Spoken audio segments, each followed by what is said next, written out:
नमस्कार दोस्तों, स्वागत है आपका न्यू क्लासेस में। आज हम पढ़ेंगे उत्तर प्रदेश की जनजातियों के बारे में।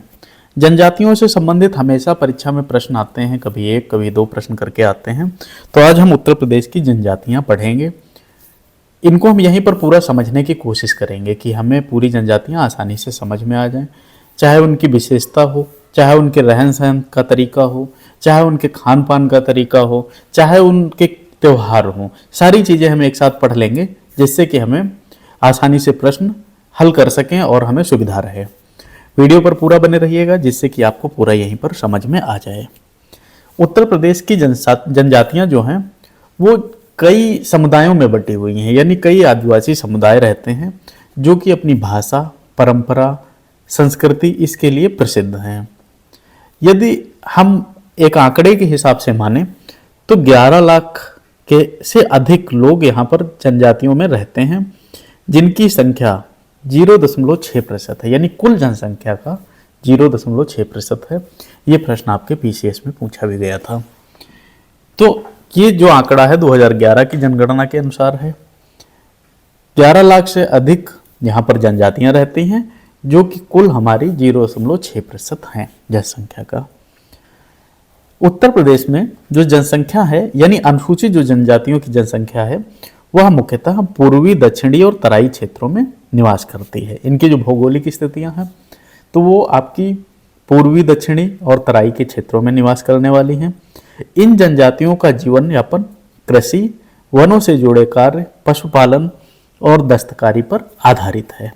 हर एक की जनसंख्या को समझेंगे, उसकी विशेषता को समझेंगे, उसके जीवन यापन के तरीके को समझेंगे और हम वहाँ पर ये भी देखेंगे कि उनके कौन से पर्व त्योहार महत्वपूर्ण हैं या कौन से पर्व त्योहार वो मनाते हैं। तो वीडियो पर पूरा बने रहिएगा। जो हमारी पहली जनजाति है उत्तर प्रदेश की, वो थारू जनजाति है। थारू जनजाति का जो मुख्य स्थान है वह लखीमपुर खीरी, बहराइच, श्रावस्ती, बलरामपुर और पीलीभीत जिलों में है। हम जिले के हिसाब से देखेंगे कि किस जिले में कौन सी जनजाति का प्रभाव ज़्यादा है। तो इनका जो थारू जनजाति है वो लखीमपुर खीरी, बहराइच, श्रावस्ती, बलरामपुर और पीलीभीत में है। इनकी जो विशेषताएं हैं तो देखो, पहली चीज है थारू उत्तर प्रदेश की सबसे बड़ी जनजाति है। यह समुदाय नेपाल की तराई और भारत के तराई क्षेत्रों में फैला हुआ है। कृषि और वन संसाधनों पर ये लोग निर्भर रहते हैं। महिलाएं परिवार के महत्वपूर्ण निर्णय लेती हैं, यानी मातृ सत्तात्मक समाज है इनका। थारू के बारे में अगर हम समझें तो सबसे बड़ी जनजाति है उत्तर प्रदेश की। नेपाल के तराई क्षेत्रों में निवास करती है। कृषि पर इनका निर्भरता ज़्यादा है और कुछ की निर्भरता वन संसाधनों पर भी है, यानी वनों पर निर्भर रहती हैं। इसके अलावा इनका जो समाज है वो मातृ सत्तात्मक समाज है। परंपरागत ये झोपड़ी नुमा घर बनाकर रहते हैं और इनके जो वस्त्र रहते हैं बहुत चटकीले रहते हैं, यानी रंगीन परिधान ये लोग पहनते हैं। इनका जो नृत्य है वो थारू लोक नृत्य प्रसिद्ध है। इसके अलावा अगली जो जनजाति आती है वो है भोटिया। भोटिया जनजाति का हम स्थान देखते हैं उत्तराखंड की सीमा से लगे हुए जो उत्तर प्रदेश के क्षेत्र हैं उनमें ये पाई जाती है। चमोली, पिथौरागढ़ के आसपास ये पाई जाती है भोटिया जनजाति। इनकी विशेषताएं समझते हैं तो यह जनजाति मुख्यतः व्यापारिक गतिविधियों में संलग्न रहती है। माना जाता है कि भोटिया जनजाति जो है वो जनजातियों की बनिया जाति है। ये व्यापार करते हैं।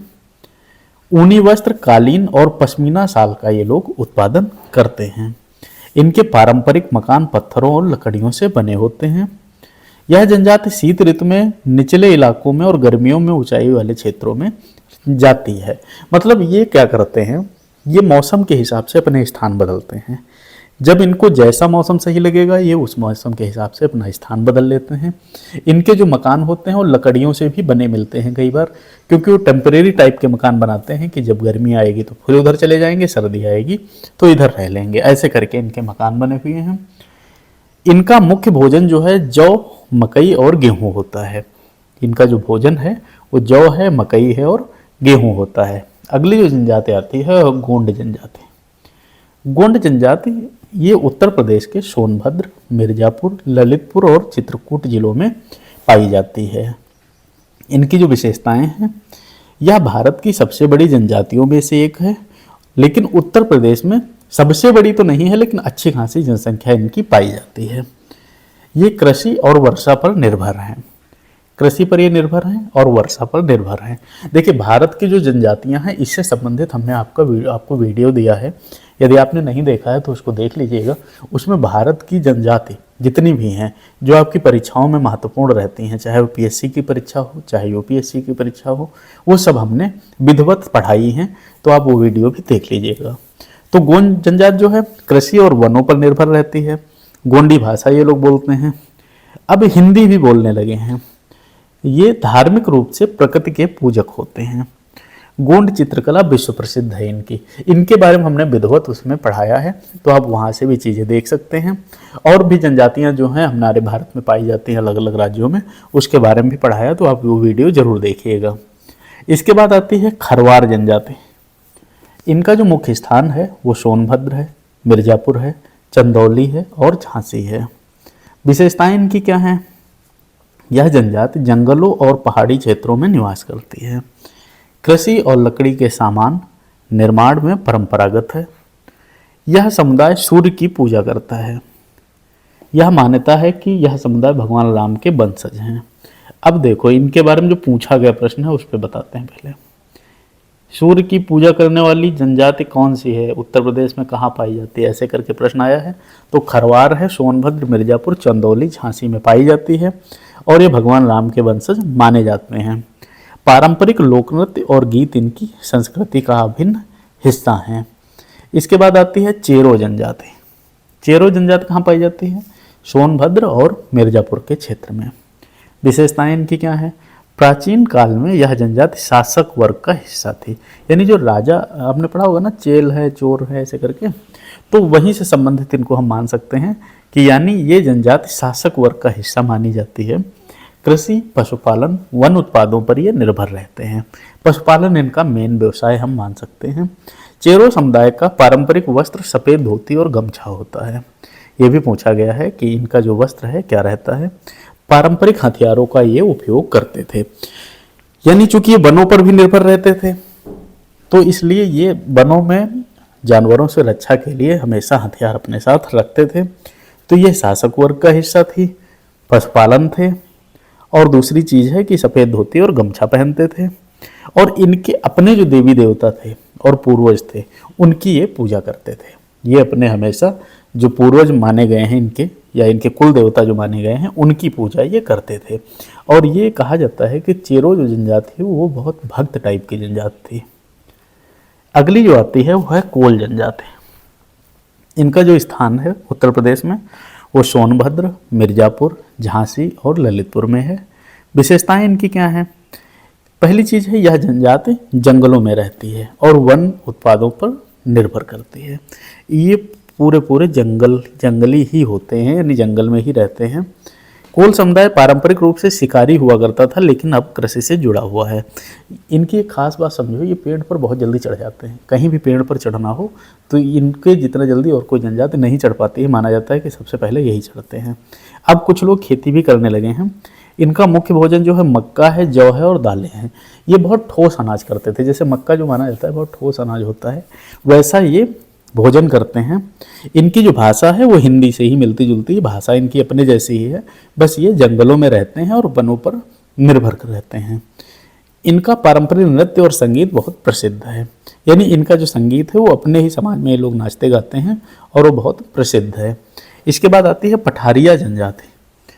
यह पाई जाती है बुंदेलखंड, यानी झांसी, ललितपुर, बांदा और चित्रकूट के जिलों में। इनकी जो विशेषताएं हैं वह है कृषि और पशुपालन में ये लोग लगे रहते हैं।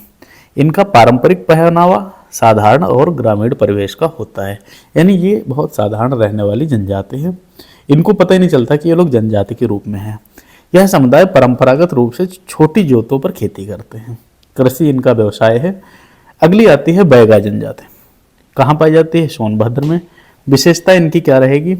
यह जनजाति प्राकृतिक चिकित्सा और जड़ी बूटियों की जानकारी में निपुण रहती है। यह भी प्रश्न आया था कि प्राकृतिक चिकित्सा या जड़ी बूटियों के बारे में सबसे ज़्यादा जानकारी किस जनजाति को थी? तो है बैगा जनजाति। कृषि और शिकार पर निर्भर करते हैं। शिकार ये लोग करते हैं, ये लोग शिकार के बहुत शौकीन माने जाते हैं। दूसरी चीज़ है वनस्पतियों की पहचान इनको बहुत ज़्यादा होती है। किसी भी जंगल में जब ये चले जाते हैं तो माना जाता है कि उसमें से अच्छी अच्छी वनस्पतियाँ जरूर ये ढूंढ के ले आते हैं, जंगल चाहे जहाँ का हो चाहे जैसा हो। कृषि पर निर्भर करते हैं।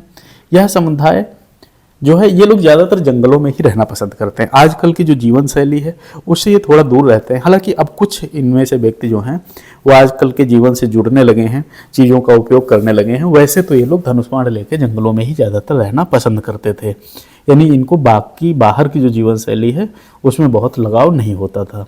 अच्छा, उत्तर प्रदेश में जनजातियों के विकास के लिए बहुत सारी योजनाएं भी चलाई गई हैं।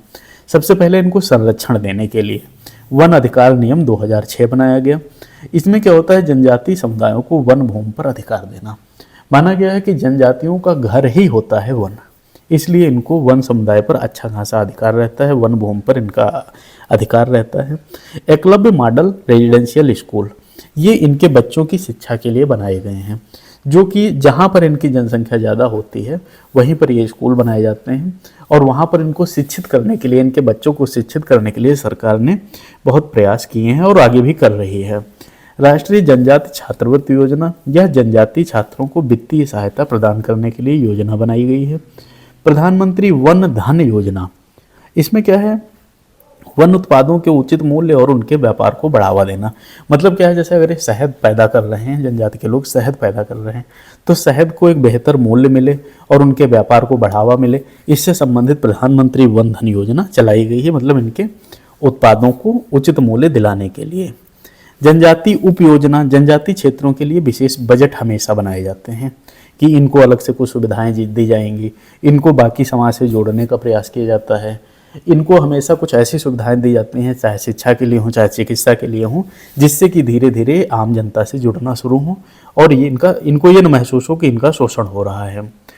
तो ये रही उत्तर प्रदेश की जनजातियां, जो कि हमारे लिए महत्वपूर्ण थी, हमारी परीक्षाओं में आती थी। वीडियो अगर आपको पसंद आया है तो आप लाइक करिएगा, कमेंट करिएगा, चैनल पर नए हैं तो सब्सक्राइब करिएगा।